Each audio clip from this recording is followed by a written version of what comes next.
불멸의 보행꾼, 너는 죽은 도시를 배회한다.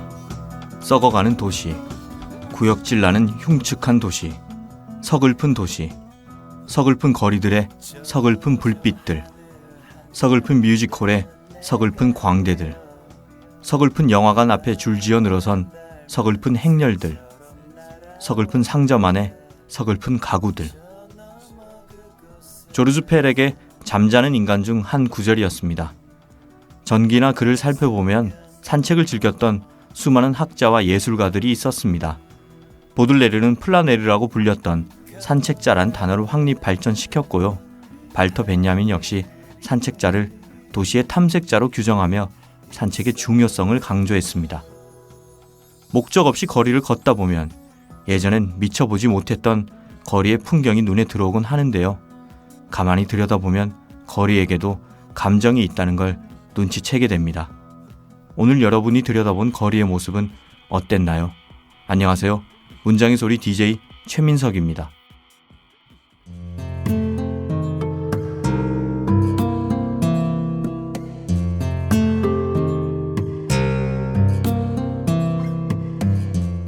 낭독하는 녹음실.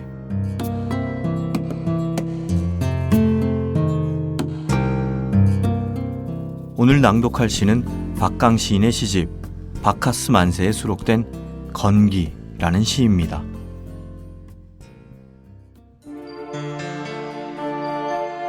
건기, 박강. 감자마루를 머리에 인, 누이에 휘어버린 등과 주말이면 종을 쳐대며 나타나는 기상예보관의 확성기, 그 고집과 심수를 밤이면 몰래 헛간에 모여 후렴을 따라 부를 때면 그래도 우리의 까칠한 피부는 축축하지 않았다. 피부염에 걸린 아이가 도돌이표 죽죽 그으며 종이를 찌든 날, 그 밤하늘에 천둥의 음성이 울려 퍼지길 누가 고대한 것일까? 전신주의 불꽃이 인 건 아마 지난 세기 일, 전봇대에 달팽이관을 잃은 채 술에 취해 서로를 끌어안은 연도불명의 사진을 이마에 붙이고 휘청거렸다. 그건 죽은 자의 무덤을 한 줄씩 파헤치는 일. 우리는 주말의 개수를 하나 둘 지워야 했다. 인력의 마지막 장을 넘기기까지.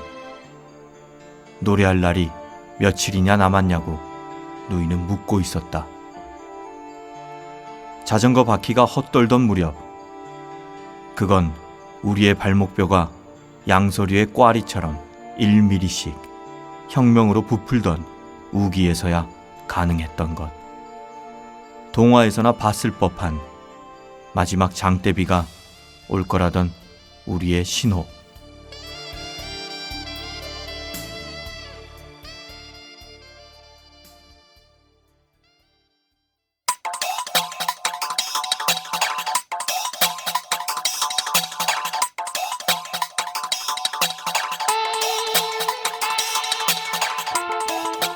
매주 힙합과 문학의 교접지대를 만들어 다각적으로 장르를 탐색해보는 시간입니다. 김봉현의 흑형이야기, 시와랩의 불가침 조약. 네, 오늘도 김봉현 음악평론가 자리해 주셨습니다. 안녕하세요.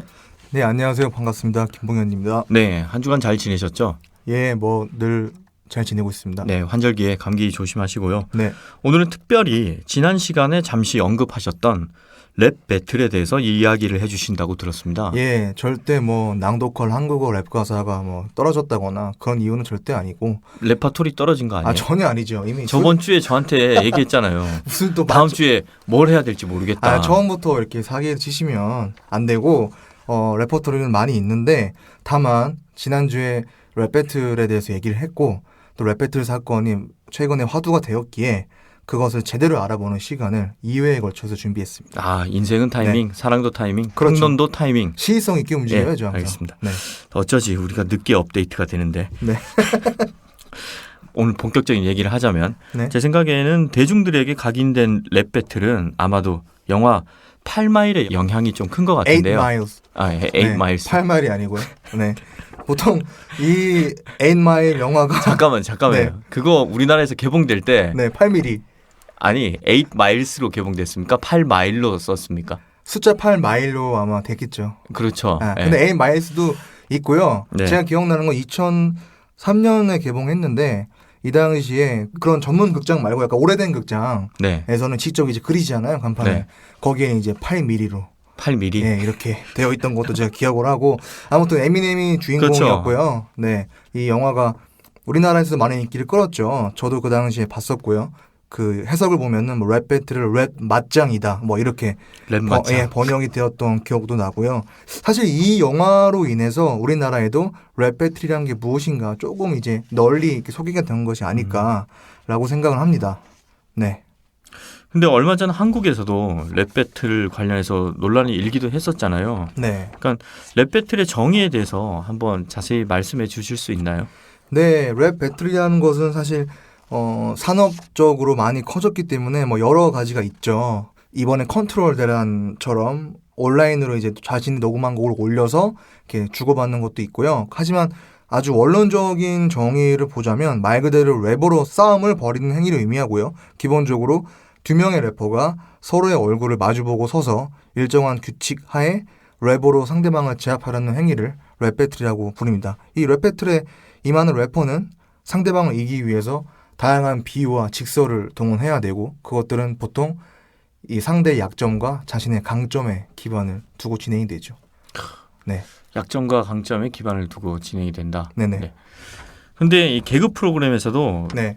요즘은 랩 배틀을 패러디하는 장면들이 종종 등장을 하는 것 같아요. 네네. 근데 이런 랩 배틀을 할 때 다소 공격적인 부분이 랩에 생소한 사람들에게는 어떻게 좀 도덕적 논란으로 비춰지기도 하는데요. 그렇죠. 그래서 이제 몇 달 되지 않았는데 그 SNL 코리아라는 프로그램이 있잖아요. 예, SNL. 거기서 이제 유행하는 많은 것들을 이제 패러디하고 있는데 그 당시 컨트롤 대란이라는 랩 배틀 사건이 터졌을 때 SNL에서 패러디를 했었죠. 그래서 제가 그걸 생방으로 보면서 굉장히 유쾌하게 웃었던 기억이 나는데요. 조금 설명을 드리자면 이렇습니다. 이 개그맨 김민교 씨와 뮤지션 박재범 씨가 이제 랩 배틀을 합니다. 그런데 거기서 김민교 씨가 박재범 씨에게 이렇게 공격을 하죠. 지금 너는 완전 빡세게 긴장되지. 병신같이 마이크에 꿀꿀대는 돼지. 빌빌대는 네가 쪽팔린 네 파더. 오줌 지린 네 기저귀 가는 네 마더. 이렇게 공격을 해요. 네. 근데 이렇게 공격을 하니까 이제 박재범 씨가 배틀을 중단시킨 다음에 이제 무릎 꿇고 울면서 자기 부모님이 하늘나라에 있는데 어떻게 그럴 수가 있냐라고 하고 이제 관중이 김민교에게 야유를 보내고 그러면서 김민교 씨가 미안하다 내가 진 걸로 하겠다 뭐 이런 식으로 이제 코너가 진행이 되거든요. 저는 이걸 보면서 대중이 그러니까 힙합에 관심이 없거나 잘 모르는 일반 사람들이 랩 배틀을 보면서 가지게 되는 어떤 오해와 어떤 불편한 지점 이런 것들을 잘 비틀었구나라는 생각이 들었습니다. 그걸 네. 단적으로 표현한 한 장면이라는 거죠. 네, 그렇죠. 그러니까 보통 사람들이 보면은 어떻게 저런 말을 할 수 있지? 어떻게 저런 욕을 할 수가 있지? 부모님을 등먹거릴 수 있어? 이런 식으로 생각을 하잖아요. 도덕과 윤리를 통해서. 근데 그런 지점을 이제 딱 간파해서 그 부분을 패러디한 것이죠. 네. 그런 점에서는 SNL은 굉장히 패러디를 많이 하는 것 같아요. 네네. 네. 갑자기 그거 왜 말하신 거죠? 아니 저 네. 어제 뭘 봤거든요. 어제 GTA 예, 조선. 예, 그러시군요. 진아 나오는 걸 봐서 네네네. 굉장히 감명 깊게 봐서 그냥 얘기를 해봤고요. 그리고 제가 덧붙이자면 그 랩 배틀 그 에임마일 영화를 좀 제가 말씀드리자면 이 랩 배틀 결승에서 이제 에미넴이 그 당시 최고의 그 래퍼 프리스타일 래퍼였던 그 흑인 래퍼와 배틀을 붙는데 거기서 에미넴이 그 상대방의 약점을 공략하는 것이 뭐 이런 식으로 얘기를 해요. 그 지난 몇 주 전에 몇 달 전인가 이 스트리트 크레드를 우리가 다뤘잖아요. 그렇죠. 근데 그 이 영화에서 파파독이라는 랩 배틀의 왕으로 군림하는 래퍼가 있는데 이 래퍼가 사실 부티나는 사립학교 출신이었다. 그래서 이제 에미넴이 그것을 물고 늘어지면서 나는 백인이지만 정말 거리에서 자랐고 아빠도 없고 뭐 엄마는 알코올 중독자인데 너는 흑인이지만 너는 사립학교에서 귀티나게 자랐다. 그리고 네. 너네 양친 다 있고 같이 살고 니네 부모님 금슬 좋지 뭐 이런 식으로 공격을 해요. 근데 그런 부분이 힙합에서는 굉장히 약점인 거죠. 왜냐하면 나는 정말 거칠고 이렇게 거리에서 살았다고 랩으로 하는데 사실은 정말 뭐 부잣집 외동아들처럼 자랐다. 뭐 이런 지점을 이제 간파해서 공격을 한 거죠. 예. 근데 이건 약간 다른 얘기일 수도 있는 것 같은데 네. 한국 힙합 씬은 꼭 그렇지만은 않은 것 같아요.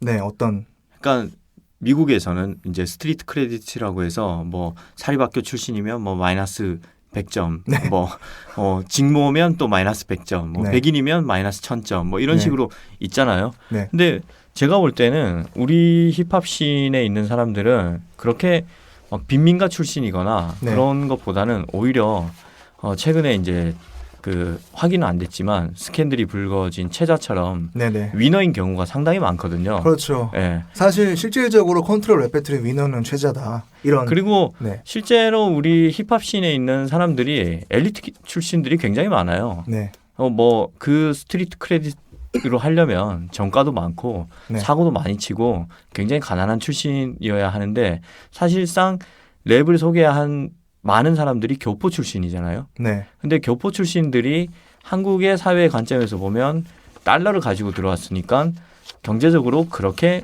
가난한 축에 속하지는 않는다고요. 그렇죠. 대부분 또 그것이- 유학파였고. 네, 그것이 우리나라 한국 힙합의 중요한 포인트인데 힙합이라는 것이 우리나라에 수입되었을 때 보통 강남의 부유한 집 자제들이 얼리 어댑터적인 개념에서 어떤 유행의 측면에서 힙합이 들어왔다. 사실 이것이 정설이거든요. 사실 네. 어느 정도. 그래서 저는 네. 힙합 하는 그 뮤지션들의 프로필을 보면 뭐 구정초등학교, 구정고등학교, 현대고등학교 출신들이 굉장히 많고 네.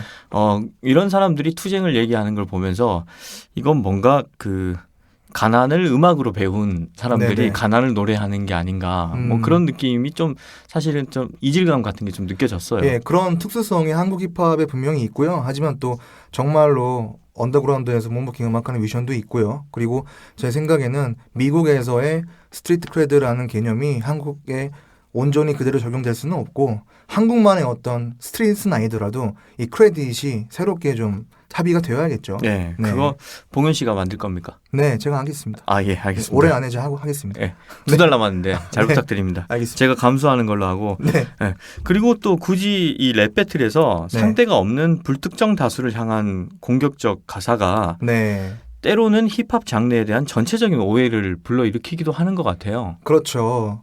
뭐 누군가를 딱히 지칭하는 것도 아니고 너를 욕하는 사람도 없는데 왜 누군가에 대한 공격적인 가사를 쓰냐 뭐 이런 네. 오해가 많이 있는데 사실 발라드에서도 그렇잖아요. 발라드 이별 노래의 주 목적은 이 이별한 슬픔 그 정서를 얼마나 잘 재치 있게 또는 문학적으로 표현하는가에 중점을 두죠. 이 랩에서는 특유의 이 내가 너보다 잘났고 네. 내가 너를 이겨야 되고 내가 최고야 라는 어떤 이러한 정서를 얼마나 재치 있게 문학적으로 표현하는가에 포인트를 두어야지 그 대상이 없는데 아니면 남을 공격하는 거는 도덕적으로 옳지 않잖아 라고 접근한다면 조금은 문화적으로 어긋난 접근이 될 수가 있겠죠. 네. 네. 인간이라면 사실 누군가가 대상 없는 욕을 하거나 아니면 뭐 비난을 하면 불편해질 수도 있는데 그것이 아니라 힙합에서는 이것이 고유의 문화이고 하나의 문법이기 때문에 네. 예, 대상이 없는 것이기 때문에 민감하게 반응하지 말고 그것을 즐기는 자세로 들을 네. 필요가 있다 그런 얘기죠. 특히 우리나라는 좀 뭐 겸손이나 혹은 네. 뭐 그런 특히 예, 우리 그런 유교 좀- 문화가 네. 강하기 때문에 조금 그런 점에 대해서 예민하게 반응한 것도 있는 것 같고요. 네네. 아무튼 그렇게 본다면 랩 배틀은 사실 이것이 하나의 문화이고 힙합 씬에 그리고 자기들만의 고유한 규칙이 존재하잖아요. 네. 그렇게 본다면 어떤 측면에서는 스포츠 경기와 비슷하다고도 볼 수 있겠네요. 네. 그래서 저는 랩 배틀을 도덕과 윤리가 아니라 문화예술로서 바라봐야 한다고 지금 생각을 하고요. 지금 굉장히 읽는 어투로 얘기를 읽진 않았고요. 네. 그러니까 규칙하에 경쟁하고 누군가는 승리한다. 네. 라는 점에서 스포츠랑 사실 거의 비슷한 거죠. 예. 그래서 저는 꼭 도덕과 윤리를 재단하는 게 아니라 특히 뭐 영화를 봤을 때 뭐 박찬욱 감독의 영화를 봤는데 거기서 무슨 뭐 뭐 근친상간이나 이런 것들이 나와도 아무도 그것을 윤리적으로 비난하지는 않잖아요. 뭐 누군가는 그러겠지만 그것을 예술로서 받아들이는 기본적인 자세가 다 되어 있는데 이 노래나 랩에서 그런 얘기를 하면은 뭔가 조금 더 민감하게 사람들이 받아들인단 말이죠. 이런 부분들을 좀 잘 조율을 해서 생각을 해볼 필요가 있을 것 같습니다. 네. 네. 지금은 우리가 이제 랩에 대한 전반적인 인식이 아직은 많이 확충되지 않았기 때문에 이런 얘기를 하는 거고 더 나아간다면 또 랩을 하는 래퍼들도 어느 정도 자기들만의 기준을 설정을 해서 자정할 수 있는 그 능력이나 문화가 갖춰져야 될 것 같아요. 그거는 좀 더 후의 이야기겠죠. 그러니까 지금은 일반 리스너들이 이해를 해줘야 될 시기이고 거기서 더 나가서 래퍼들이 너무 급진적으로 나간다면 래퍼들끼리 자성하는 문화가 또 갖춰져야 될 것 같아요. 역시 대단하십니다. 아 예. 네. 그러면 오늘은 대박. 랩 배틀이 가진 정의와 오해에 대해서 알아봤고요. 다음 시간에는 또 랩 배틀이 발생한 기원에 대해서 예. 좀 더 깊이 이야기를 해보신다고요? 그렇죠. 오늘 얘기만 들으면 사실 뭐 예를 들어서 아까 랩 배틀은 특유의 공경성을 가지고 있다. 그러면 사람들은 아니 왜? 어디서? 이런 의문을 가질 수 있거든요. 네. 제가 그런 기원이나 그런 맥락 같은 것을 네. 다음 주에 얘기를 사실 한번 오늘은 해보도록. 네. 다음 주에 본격적으로 나올 이야기에 대한 예고편이다. 저는 네. 이렇게 보거든요. 그렇습니다. 그래서 랩 배틀 오늘은 저희가 깊이 들어가지는 못한 것 같은데요. 나 깊이 들어갔습니다. 아, 오늘도. 그렇습니까? 네. 예고편도 깊이 있어요? 네. 그걸 자기 입으로 얘기하면 어떡하지? 하여튼 진짜 네. 김봉현 평론가를 이래서 사랑하지 않을 수가 없습니다. 맞습니다. 예. 항상 네. 깊이 있는 김봉현 평론가의 예고편을 들었고요. 다음 주에 본격적인 랩 배틀에 대한 이야기를 나눠보도록 하겠습니다. 오늘도 자리해 주셔서 감사합니다. 예, 감사합니다.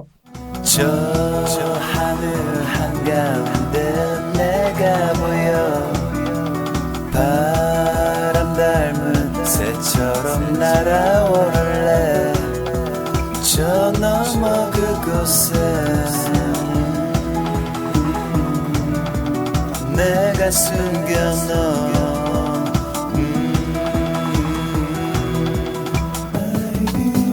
커다란 하늘이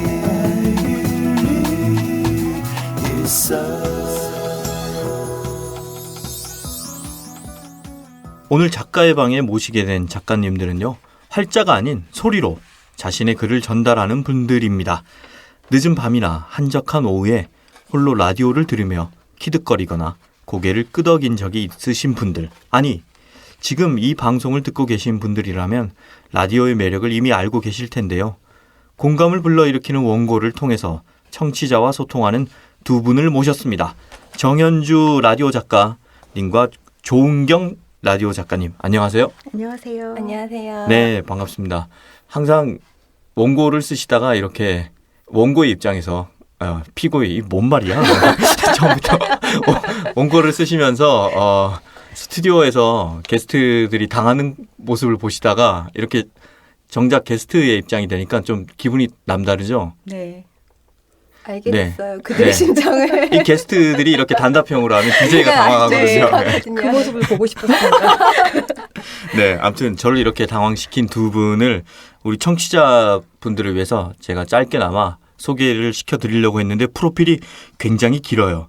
짧게는 불가능할 것 같고 일단 길게 소개를 시켜드리도록 하겠습니다. 먼저 정현주 작가님입니다. 정현주 작가님은 이본의 볼륨을 높여요. 옥주연의 별이 빛나는 밤에 이현우의 음악 앨범의 구성작가로 활동을 하셨고요. 현재 장윤주의 옥탑방 라디오 그리고 FM데이트 강다솜입니다라는 프로그램을 맡고 계십니다. 또한 책도 많이 쓰셨어요. 저서로는 나무바람을 사랑하다, 사랑에 물들다, 청춘극장, 스타일리시 싱글여행, 스타카토 라디오 그리고 이번 9월에 신간인 그래도 사랑이라는 제목의 책을 출간하셨습니다. 맞습니까? 네, 맞습니다. 네. 법정 같네요. 피고니까. 네.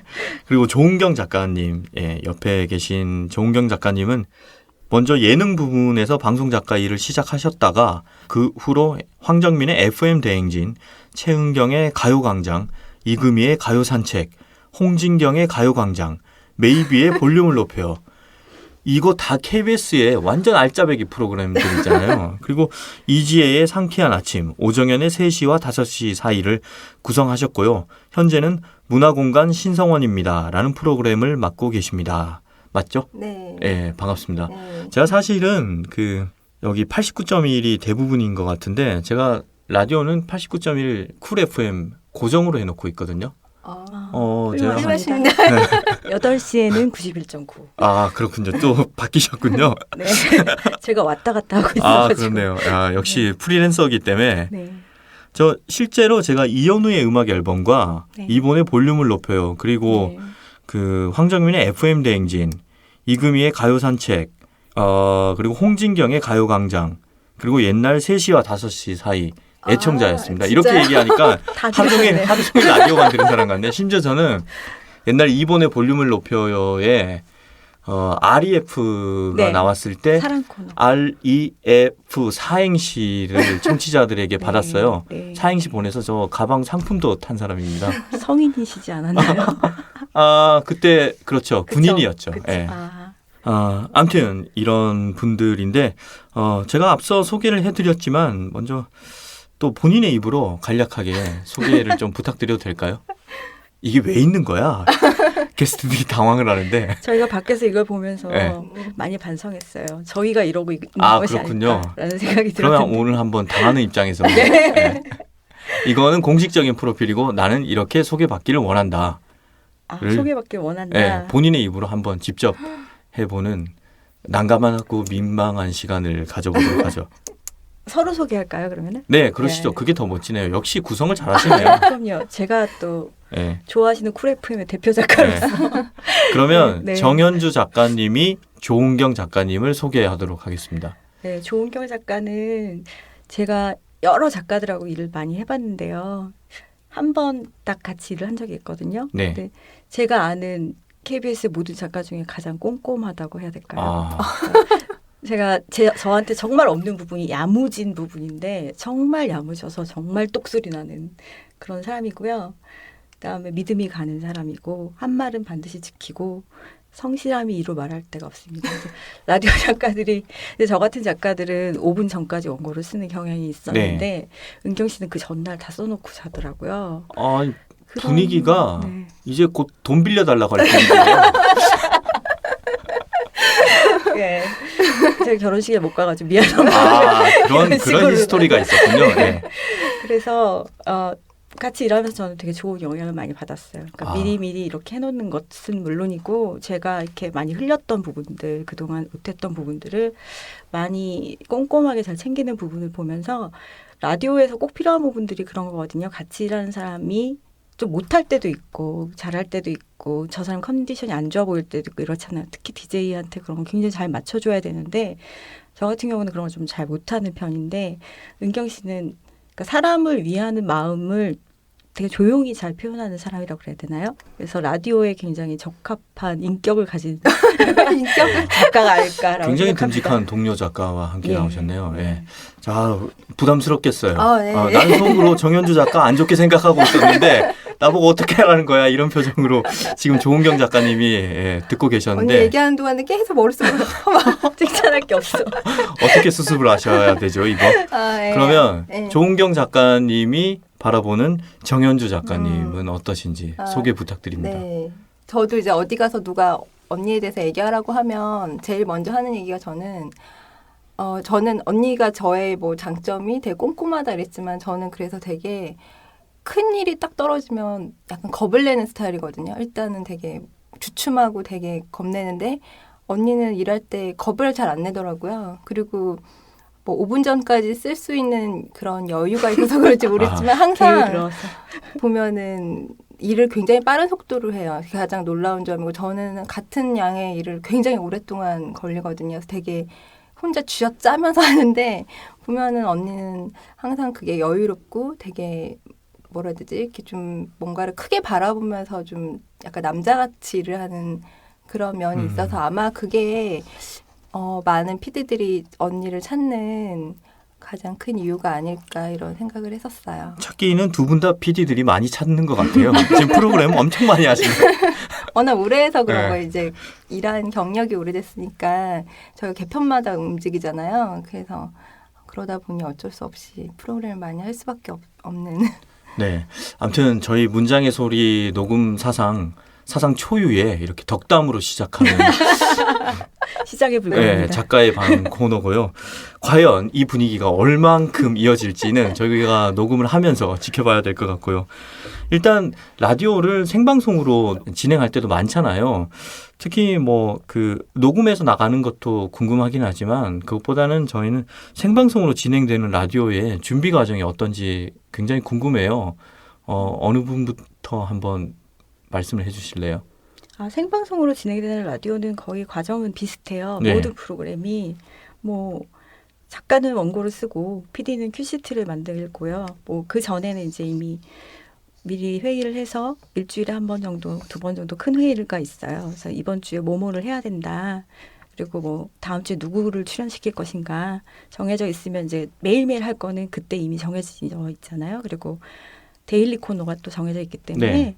별로 그렇게 매일매일 되게 스펙터클하게 변하는 프로그램은 사실 아까 말씀드린 뭐 볼륨을 높여요라든가 이런 식의 가요광장이나 이런 프로는 굉장히 스펙터클하게 바뀌어요. 뭐 게스트가 펑크를 내는 사람도 있고 그런 것이 딱 결정내고 나면은 그다음에는 업무가 완전히 분리되어 있기 때문에 작가는 원고를 쓰고요. PD는 큐시트를 만들고 그리고 작가가 또 음악을 붙여야 되는 코너가 있으면 저 같은 경우는 미리 원고를 보내주거든요. 하루라든지 뭐 한 몇 시간 전에 보내주면 거기에 맞는 음악을 PD가 골라서 하고 그리고 이제 생방 보통 저희들 연예인들하고 일을 하잖아요. 네. 그들은 시간이 돈이니까 일찍 오지 않습니다. 5분 전, 10분 아. 전 이럴 때. 저는 이거 6시 녹음인데 4시에 오거든요. 네. 왜냐하면 제가 가진 게 시간밖에 없어서 완전 반대되는 타입의 일을 하고 계시군요. 예, 그럼 그들이 도착하면 원고를 건네주고 네. 그날 해야 될 것들 써머리 해줍니다. 일단 어떻게 해야 된다. 중요한 거는 뭐다. 주의할 거는 뭐다. 얘기를 해주고 생방에 들어가면 이제 사연들이 오잖아요. 그럼 작가들 같은 경우는 실시간으로 들어오는 사연들을 재빠르게 요약해서 네. 그 프롬포터라고 하나요? 그 모니터로 쏘아주더라고요. 예, 그게 이제 방송마다 다릅니다. 네. 그래가지고 MBC 같은 경우는 프롬프트에 쏴주고요. KBS 같은 경우는 굉장히 훌륭한 시스템을 국민들이 주신 수신료로 만들었어요. 그래서 즉각 반영할 수 있는 어떤 시스템이 있어요. 저희들끼리 교류할 수 있는. 그래서 실시간으로 여러분이 보내주신 사연이 DJ 모니터에 바로바로 1초 단위로 뜨거든요. 네. 그러니까 그걸 보고 이제 같이 소통하면서 하는 거죠. 그게 저희 EBS랑 SBS랑 다 녹음해봤네. 근데 네. 그 SBS랑 EBS는 네. 모니터로 계속 뜨더라고요. 네. 그래서 그걸 DJ가 보면서 네. 얘기를 하고 그런데 뭐 네. 아무튼 신기했어요. 네. 근데 KBS, 그러니까 저희 이런 프로 같은 경우는 그렇게 DJ가 보고 그때그때 볼 수 없을 만큼 빠른 속도로 올라오니까 말하면서 그걸 동시에 볼 수가 없잖아요. 네. 여기는 좀 좋은 게 이제 그 필요한 쓸 수 있는 사연만 저희가 딱딱 갈무리해서 딱 복사해서 긁어가지고 어떤 쪽지창 같은 게 있거든요. 거기에 딱 누르면 그게 바로 DJ한테 가니까 뭐 DJ가 그걸 보고 읽는다거나 하여튼 따로따로 우리가 다 이렇게 창을 몇 개씩 해서 분류를 해서 읽을 수 있는 사연을 이렇게 다 나눠주거든요. 네. 그러니까 아마도 방송사 털어서는 아마 제일 이 시스템은 제일 잘 돼 있을 거예요. 생방 네. 중에 제일 빨리빨리 들어갈 수는 있어요. KBS가요? 네. 네. 아, 역시 수신료가 최고입니다. 영국은 BBC, 일본은 NHK, 한국은 KBS. KBS 죠? 네, 역시 제가 공영방송이네요. 네. 그렇죠. MBC를 요즘 하고 있는데요. 이제 KBS에 있다가 좋은 말씀 하셔야죠. 또 MBC 네. 일 끊기면 안 되잖아요. 그 MBC 사장님이 듣고 계셨으면 좋겠습니다. 정말 너무 불편한 거예요. 네. 그게 이제 KBS는 실시간 쭉쭉 올라오는 거를 보니까 실시간 소통이 가능하잖아요. 이제 1분 전에 올라온 뭐 30초 전에 올라온 것도 DJ가 바로 보고 읽을 수 있게 돼 있거든요. 근데 라디오라는 거는 그렇게 쌍방향으로 커뮤니케이션이 된다는 게 굉장히 장점이고 좋은 것인데 다른 방송사는 그게 없어요. 네. 그래서 말씀하신 것처럼 이제 작가들이 갈무리 해준 것만 DJ가 볼 수 있게 되겠거든요. 그렇지만 제가 DJ는 아니잖아요. 그러니까 제가 골라준 거 외에도 DJ가 자기의 감성에 맞는 사연들이 있거든요. 그거를 다른 방송사 놓칠 수밖에 없어요. 근데 저는 듣는 입장에서는 이제 부러운 게 네. 저희는 뭐 청취자 마당이 문장의 소리 홈페이지에 있어요. 글이 안 올라온 지 지금 반년이 넘었습니다. 사연이 아예 없고 뭐 읽을 게 없어요. 예, 그래서 굉장히 또 다른 세계에 같은 라디오긴 한데 굉장히 다른 세계의 이야기가 아닌가 싶고 선물이 필요합니다. 그렇군요. 상품. 예. 네. 네. 근데 지금 이제 우리가 사연 얘기를 했잖아요. 네. 두 분 다 라디오 작가 하신 지 각각 몇 년 정도 되신 거죠? 제가 97년부터 일을 했거든요. 97년. 예. 네.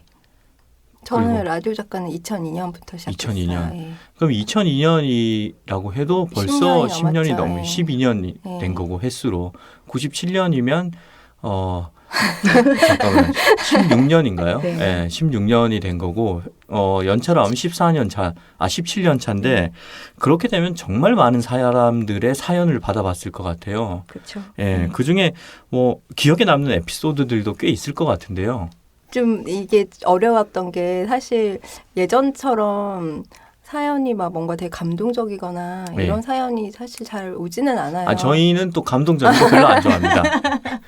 하여튼 그래서 뭔가 그 사연이 되게 오래 기억에 남거나 막 이렇지는 않은데 뭐 실시간으로 올라오는 그런 사연들이 만약에 예를 들어서 현재 날씨하고 우리 나가는 음악하고 맞춰서 사람들이 그 느낌을 그대로 막 보내는 거예요. 그러면 그게 그냥 한 공간에서 우리가 마치 친구랑 카페에서 음악을 들으면서 야 이렇지 않아? 막 우리 이때 너무 그랬었는데 이런 얘기를 하는 것 같은 느낌이 들어요. 먼 곳에 있지만 우리의 영혼은 보이지 않는 다 손에 있다. 의해서 연결되어 있어. 예. 그런 느낌들이 사실은 하면서는 가장 즐겁고요. 그리고 뭐 굳이 찾자면은 예전에 제가 그 볼륨을 높여요 할 때 네. 저희 뭐 독거남녀라는 코너가 있었어요.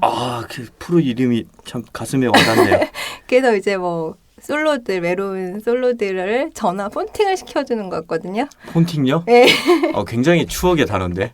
근데 90년대였던가 보죠? 그렇게 아니요. 한 2년 전, 3년 전쯤에 2, 3년 전에 폰팅이 메이비의 있었다고요? 볼륨을 높여요 할 때 그러니까 추억의 폰팅을 되살린 거죠. 네. 프로그램에서. 그래서 그때 실제로 그렇게 해서 만나서 그 다음 주 방송을 하는데 어떤 사람들이 한강에서 둘이 다시 데이트를 하면서 저희 방송을 또 이렇게 문자를 보낸 거예요. 만나보니 너무 실망이에요. 그 이후로 얼마나 더 만났을지 모르겠지만 아무튼 그때 저희가 막 네. 뭔가 중요한 일을 하는 것 같고 그때 되게 좀 재밌었던 오작교의 역할을 방송에 하셨네요. 네. 예. 저도, 정현주 작가님은 네, 저도 그런 케이스가 있어요. 지금 얘기하니까 생각났어요. 그때 제가 지금 옥탑방 라디오라는 라디오를 밤 12시에 시작하는 거거든요. 12시부터 2시까지 89.1입니다. 네. 그런데 그 프로그램 처음 시작한 첫 주에 이제 저희 프로그램의 DJ가 장윤주 씨예요. 네. 그러니까 장윤주 하면 생각나는 게 뭔가 도전이다라고 저희는 생각한 거예요. 도전 슈퍼모델 이런 데서 하는 것처럼. 그래서 연애 코너를 진부하게 막 그런 거 만들지 말고 제목이 이거예요. 해묵은 고백 털기 프로젝트 아님 말고. 이거예요. 아님 말고. 해보고 아님 말고 네. 딴 애 또 만나. 제발 질질거리지 마. 이게 저희 컨셉이었어요. 문어발식의 쿨한 마인드. 뭐 일단 고백도 낚시다. 던져놓고 본다. 아니 왜 고백들을 안 하잖아요. 라디오에 보면은 특히 라디오를 많이 듣는 사람 중에 소심하고 생각이 많은 사람들이 많아요. 그러다 보니까 행동을 안 하고 계속 사연만 보내는 거예요. 제가 아까 오프닝 때 제가 한평생 라디오만 듣고 살아온 것 같다라고 얘기를 했는데 소심하다 그러면 아니 딱 맞추셨네요. 제가 밤 12시니까 낮에는 안 그렇죠. 근데 이제 밤 12시에 그 시간에 라디오를 듣고 계신 분들 중에 그런 분들이 많아요. 감수성이 예민하고 이런 분들이 많으니까 제발 좀 그러지 말고 사랑을 좀 행동으로 실천해라. 말을 좀 해라 제발. 이게 이제 컨셉이었어요. 그 첫 시간에 딱 했는데 전화 연결을 했는데 느낌이 좋더라고요. 근데 이 남자는 그 여자 자기 좋아하는 걸 전혀 몰라요. 근데 저희는 이제 사연만 받아봐도 여자가 좀 마음이 있다는 걸 알 수 있잖아요. 전화 연결을 했어요. 이 여자가 너무 좋아하는 거예요. 고백을 받고. 3개월 후에 아기가 생겼어요. 헐. 어머. 6개월 뒤에 결혼해가지고요.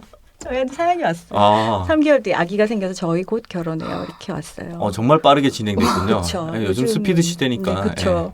그런 일도 있었고 그다음에 저는 여기 아까 경력에는 쓰지 않았는데 밤에 이제 이번에 볼륨을 높여를 비롯해서 뭐 별밤 이런 게 다 청소년 프로그램이잖아요. 제가 청소년 프로그램 한 8, 9년 했거든요. 그러다 보니까 이제 아이돌들하고 많이 일을 했는데 그중에 신화의 이민우 씨랑 일을 한 적이 있어요. 근데 DJ였는데 그 친구가 오프닝을 읽었는데 저는 매일 쓰니까 기억이 잘 안 나잖아요. 근데 얼마 후에 손편지가 온 거예요. 제 이름 앞으로. 근데 고3인데 도저히 공부가 너무 힘들어서 자기는 죽겠다고 생각했다는 거예요. 예. 자살을 하려고 결심을 했는데 민호 오빠가 읽어준 말 한마디가 자기에게 용기가 되어서 자기는 이제 다시는 그런 생각 안 하겠다고 이런 다짐의 편지를 저에게 보냈더라고요. 그래서 되게 저는 이제 그걸 잊을 수가 없어요. 아직까지. 얼마 전에 저희가 이제 특집을 하나 하면서 사람들이 도대체 왜 라디오를 안 듣는가 그거에 대해서 강신주 박사를 모시고 얘기를 했어요. 근데 강신주 박사의 얘기가 라디오를 안 듣는 것이 아이들의 자살 문제도 영향이 분명히 있다는 거예요. 모두가 다 같이 힘이 든다는 것을 애들이 모른다는 거죠. 각자 따로 힘들어하기 때문에. 근데 우리가 뭐 이문세의 별밤을 듣고 이종환 아저씨의 방송을 들을 때는 나만 힘든 게 아니었구나. 쟤네도 힘들구나. 근데 아저씨가 야 됐어. 그만해. 엎어져 자. 뭐 이렇게 말씀하셨다는 거예요. 그러면은 그날은 그냥 깔끔하게 잊을 수 있었고 나눌 수 있었는데 지금은 그럴 수 없다라는 생각이 들어서 아마 청소년에게는 그런 영향이 있지 않을까. 그러니까 라디오를 더 듣게 해야 된다라는 얘기를 하시더라고요. 근데 저는 그때 그 생각이 났었어요. 그래서 제가 작가 일을 하면서 힘든 일이 있을 때 종종 그걸 생각했었어요. 라디오를 듣지 않기 때문에 일어난 일이다.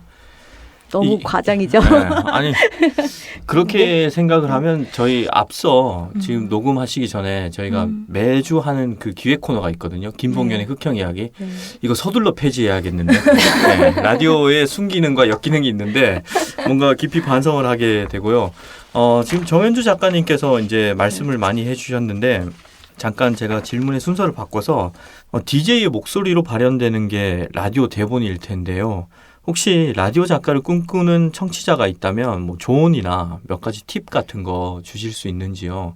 이때까지 정현주 작가님이 열심히 답을 해주셨으니까 잠깐 쉬셨던 조은경 작가님께서 아까 농담처럼 밖에서 언니랑 이 얘기했었는데 저는 라디오 작가를 꿈꾸는 사람이 있다면 난 반댈세하고 반대하겠다 이런 얘기를 농담처럼 했었는데 사실은 매일같이 그 똑같은 그 원고를 써서 낸다는 게 되게 많은 성실성을 요구하는 일이거든요. 언니는 저한테 뭐 되게 꼼꼼하고 성실하다 이랬지만 학교 다니면서 이렇게까지 열심히 뭔가를 안 하고 뭐 미루고 이러지 않고 그 시간대 안에 딱 맞춰서 한 거는 사실은 일하면서 처음이에요. 사실은 그게 되게 힘들고 그렇기 때문에 어떤 끈기나 뭐 이런 게 되게 일단은 되게 많이 필요하고 사람들은 정말 라디오 작가 하면 맨날 무슨 연예인들 만나서 또 TV하고는 좀 다르게 왠지 좀 개인적으로 만날 수 있을 것 같잖아요. 막 네. DJ랑 되게 친하게 지내고 막 이러니까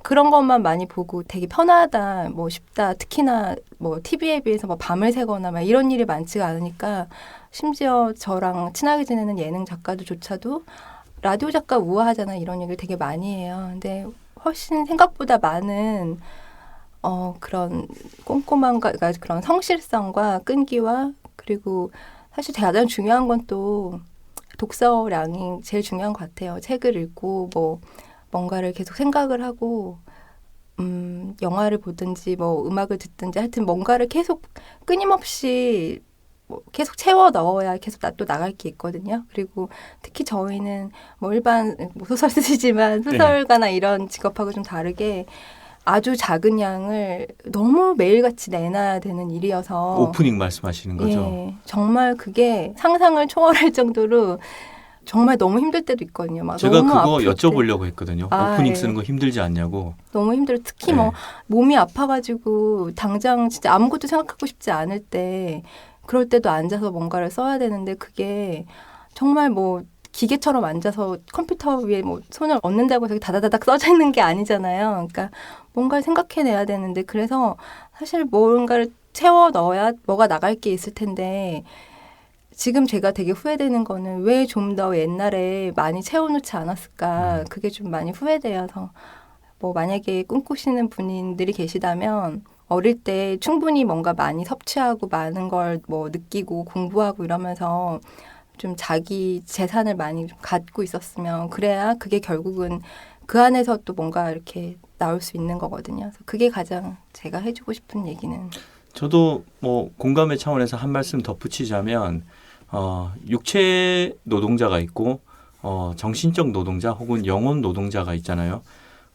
어떻게 보면 뭐 지적 노동자일 수도 있고, 근데 육체 노동을 하려면 당연히 힘을 쓰기 위해서는 영양분을 섭취를 해야 되잖아요. 근데 지적 노동을 하는 사람들이 지적 산물을 섭취를 하지 않으면 나올 게 없는 거죠. 다 고갈돼 버리는 거죠. 정신 상태도 그렇고 영혼도 그렇고, 그렇기 때문에 끊임없이 감성적, 지적 영양분을 섭취해야 되는 게 아닌가. 그게 앞서 말씀하신 뭐 네. 독서가 될 수도 있고 네. 영화가 될 수도 있고 음악 감상이나 여행이 될 수도 있고, 네. 그래서 그런 거를 게을리하면 결국은 번아웃이 되어서 아무것도 나오지 않는 황무지 상태가 돼버리는 게 아닐까. 저도 뭐 그런 고민을 좀 하고, 요즘 제가 황무지 상태라 깊이 공감하면서 질문을 드린 겁니다. 예. 또 정현주 작가님은 어떠셨는지요? 네, 저도 그 부분은 굉장히 공감하는데 네. 특히 이제 지금 작가를 꿈꾸는 분들이니까 학생분들이 많을 것 같은데요. 이제 저희는 매일매일 상당한 시간에 글을 쓰잖아요. 네. 그러다 보니까 저희 항상 여기 곰들이 이렇게 어깨 위에 아. 앉아 있어요. 그래서 제가 얼마 전에 경락을 받으러 간단 말이죠. 마사지를 받는데 거기 이제 일하는 직원이 저한테 언니는 작가니까 책 많이 읽겠어요. 그랬어요. 옆에 있던 원장님이 딱 때리면서 그러더라고요. 야, 바쁜데 언제 책을 읽니? 학생 때 많이 읽었으니까 작가가 됐겠지라고 얘기를 하셨어요. 근데 이제 저희는 매일 글을 쓰기 때문에 사실 직업을 가진 사람들하고 비슷하거든요. 직장인들하고 생활 그렇죠. 패턴이. 네. 그렇다 보니까 그렇게 뭔가 문화적으로 흡수할 수 있는 시간이 이렇게 많지는 않아요. 그러니까 더더욱 학생 때 독서라든가 학생 때 경험이 굉장히 중요할 수밖에 없거든요. 네. 그러니까 물론 이제 일을 하면서도 채워가야 되지만 그게 제일 중요하고, 그리고 또 이제 라디오 같은 경우는 특히 물론 모든 방송이나 뭐 무슨 글이든 다 그렇겠지만 특히 라디오는 1대1의 매체 같은 느낌이 든단 말이에요. 듣는 사람들한테. 그렇기 때문에 말 속에 굉장히 배려가, 유머도 있어야 되지만 배려가 항상 바닥에 깔려 있어야 되는데, 제가 이제 아카데미 학생들한테 쪽지가 많이 와요, 저한테. 네. 근데 그중에 한 명이 이런 걸 보냈더라고요. 작가님, 라디오 작가들 자리가 별로 없다면서요. 그래서 한 명이 죽어야 한 명이 들어간다는데 사실인가요? 이런 게 왔어요. 그 친구 굉장히 직설적인 친구네요. 예, 근데 그게 제가 작가 되기 어렵겠는데. 그렇죠. 그래서 제가 작가 하지 마세요라고 쪽지를 보냈어요. 또 예, 근데 뭐냐면 그걸 듣는 사람 입장을 생각을 해서 쓰는 그렇죠. 것이 굉장히 특히 중요하거든요. 네. 라디오는 한마디 한마디가. 그러니까 아까 어떤 애는 죽을 뻔한 애를 살릴 수도 있는 것이 말이잖아요. 근데 그런 거를 원고에 쓴다고 생각하면서 그런 마인드를 가지고, 그것은 칼이 돼서 사람들 마음에 찔리는 거죠. 한 명이 아니잖아요, 듣는 사람들이. 그래서 그건 굉장히 중요한 부분이기 때문에 한번 깊이 생각해 보시고 작가를 하실 성격은 아닌 것 같으십니다라고 했어요. 근데 그게 아카데미에, 방송작가 아카데미에 떠도는 말인 거예요. 라디오는 TO가 없어서 메인이 하나 죽어야 하나가 메인이 된대 라고 자기들끼리 얘기를 한대요. 정말 무섭더라고요. 그런 사람들이 지금 라디오에 있다라는 게. 근데 저는 이제 일단 자기가 배려 있는 사람이 되는 것도 중요한데 그게 뭐 하루아침에 되는 건 아니니까 쓰는 원고나 뭐 생각이나 속에 좀 배려를 담으려는 노력들이 라디오 작가가 되고 싶다면 꼭 해야 되는 일이 아닐까라는 생각합니다. 네. 차은지 작가님 잘 들으셨어요? 배려가 중요하다. 네. 네. 차은지 작가가 밖에서 고개를 끄덕이고 있습니다. 참고로 차은지 작가는 저희 문장의 소리를 위해서 주옥과 같은 대본을 매주 열심히 써주고 계신 우리 소설가, 제가 아끼는 후배입니다. 지금 저희가 이제 라디오 작가가 되기 전에 원래 뭐 되고 나서는 글을 매일 써야 되기 때문에 오히려 읽는 시간이 부족하고 뭐 학생 때 많은 문학 작품을 접하거나 글을 읽는 게 중요하다라고 얘기를 쭉 했잖아요. 이게 이어지는데, 그러면 작가님들은 개인적으로 어떤 문학 작품 혹은 작가를 뭐 선호하시거나 또 좋아하시는지. 참고로 네. 이 자리에 우리 스태프들은 예의상 언급할 필요가 전혀 없습니다. 그냥 솔직하게 말씀하세요. 이 질문을 드리면 네. 다들 일단은 뭐 DJ 뭐 연출 뭐 네. 하면 다 지나가는데 그러지 마시고 그냥 솔직하게 얘기해 주십시오. 저는 김현수 작가님 되게 좋아해요. 네. 그래서 김연수 소설가. 네, 소설가 김현수 선생님 되게 좋아하는데, 제가 지금 문화공감이라는 프로그램을 하고 있는데 거기서 사실은 작가들 되게 많이 만나거든요. 그때 기억 못 하시는 것 같은데 최민석 작가님도 저희 프로 출연하셨었고요. 제가요? 네. 잠깐만요. 무슨 잠깐만 다시 능력자, 무슨 능력자 프로그램 이름이 뭐였죠? 문화공감. 아마 그때는 문화 읽기였을 거예요. 저희가 지난 개편에 프로그램 예. 제목이 한번 바뀌어가지고 방송국이 KBS KBS였다고. 1라디오. 예. 일라디오의 예, 능력자로 제가 출연을 했다고요? 네. 아, 그때 저를 굉장히 당황하게 만들었던 적이 있으세요. 제가요? 네, 심지어? 제가 인터뷰. 그럼 우리가 만났던 겁니까? 예. 아까 기억을 못 하시는 것 같더라고요. 아, 말씀을 드릴까 말까 정말 하다가. 죄송합니다. 잠깐만 그러면 네. 그때 그 진행하신 아나운서 분이 신성원 아나운서. 예. 신성원 아나운서예요? 예. 어디서 많이 들어본 이름이 네. 하여튼 그래서 그때 되게 작가들을 많이 네. 만나게 되는데 그때 사실 제가 되게 만나고 싶었던 작가 중에 한 분이 김현 선생님이었는데 네. 사실 방송을 잘 안 나오시더라고요. 근데 지난번에 어렵게 한번 이제 출연을 하셨어요. 그래서 그러면서 사실은 보통 그렇게 기대하다 만나면 조금 실망스러울 수도 있는데 너무 말씀을 막 이렇게 까불까불하게 말씀하시진 않지만 되게 차분하게 하지만 그 안에 그 책에 나와 있는 힘이 있어요. 미트 네, 힘이 예. 있고 가끔씩 치고 던지는 농담이 예, 예. 그 텍스트만 빼놓으면 어떻게 보면 독설가 같은데 그 나긋나긋한 어투와 예, 예. 적절한 타이밍으로 상대를 기분 나쁘지 않게 하면서 자신의 주장을 관철시키는 예, 그런 그 재주가 굉장히 예, 훌륭한 그래서 선배죠. 예. 제가 만나 뵙고 더 좋아지게 아. 됐었어요. 예. 죄송합니다. 저는 만나 뵙고 기억도 못하고 아니에요. 지금 보니까 그때 과정이 다 기억나는 작년 네, 작년 가을이었죠. 뭐 그렇겠죠. 책이 나오고 그때 그렇죠. 나오셨었는데. 책이 작년 가을에 나왔으니. 아, 네. 그때 인터뷰 질문지를 제가 보내드렸는데 오시더니 다짜고짜 나 이거 대답을 할 게 없다고 저한테 막 거기군요. 내시는 거예요. 아, 죄송합니다. 기억납니다. 네, 근데 예. 방송을 되게 잘해주셔가지고 그때 방송에선 되게 말씀을 재밌게 잘하셨잖아요. 그래서 저희가 그 스튜디오 기억납니다. 네. 나무로 된. 네네네 예. 맞아요. 그리고 그 신성원 아나운서 분이 그러면 그분 아니십니까? 스페인 여행 갔다 오셔서 막 녹음하신. 예, 그때 신혼여행 갔다 와서. 그렇죠. 네, 예. 맞아요. 그래서 제가 기본적으로 네. 이 기혼 여성이랑 녹음하러 갈 때는 네. 뭔가 힘이 빠져요.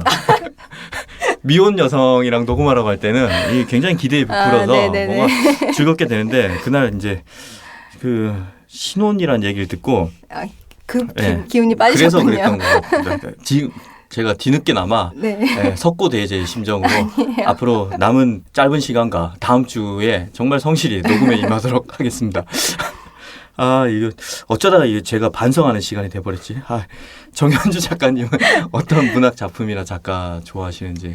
사실 저는 중고등학교 때 읽었던 책들이 네. 저에게 제일 큰 영향을 미친 것 같은데 저는 좀 희한하게 헤르만 헤세를 되게 좋아했어요. 어렸을 때. 그래서 1년에 데미안을 특히 좋아해가지고요. 1년에 한 3-4번씩은 꼭 읽었거든요. 왜 그랬는지는 모르겠고요. 근데 이제 계속 읽다 보니까 제가 독일 쪽을 좋아하는 것 같더라고요. 영화도 그렇고 뭐 전체적으로 좀 그런 경향이 있는데 좀 커서는 쥐스킨트가 좀 재밌었어요. 파트라크 쥐스킨트요. 네. 향수. 네. 네.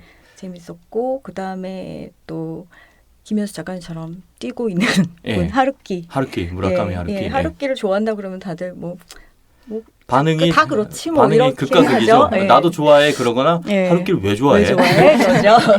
근데 저는 작품도 작품이지만 그 태도가 좋아요. 그러니까 매일 작품에 임하는 태도가 굉장히 성실하죠. 예, 그 성실함이 저는 너무 좋고 그리고 이렇게 저는 운동을 엄청 싫어하지만 그분이 열심히 운동하시면서 그 쓰는 글들 그 체력을 가지고 지구력을 가지고 끊임없이 쓰시는 부분이 되게 좋아가지고 지금 제가 책 중에 한 거는 상실의 시대에 나온 부분 장소를 다니면서 했던 게 있어요. 일본 여행을 한 달 동안 하면서. 상실의 시대에 등장한 배경지를 여행하시면서 느낀 감상을 적으신 거예요? 네.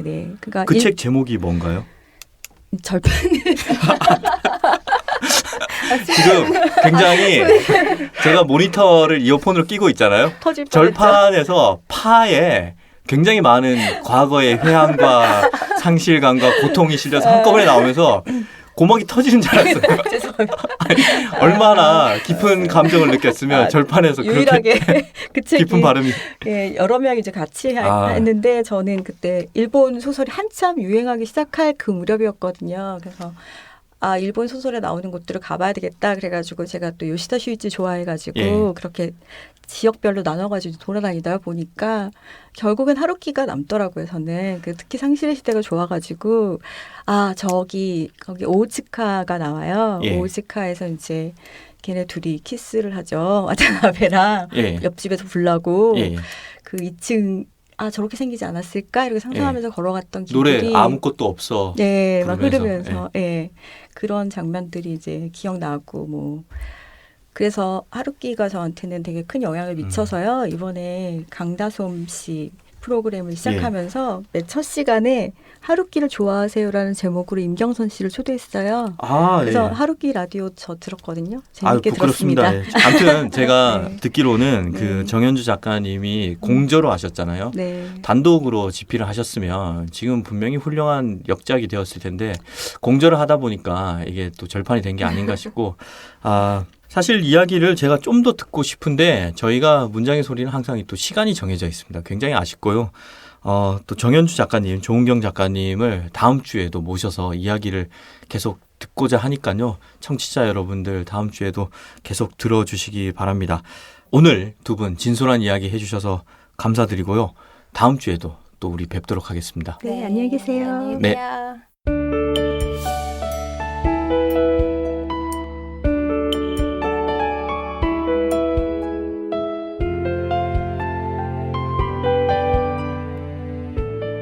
오늘도 함께 해주신 청취자 여러분들 감사드립니다.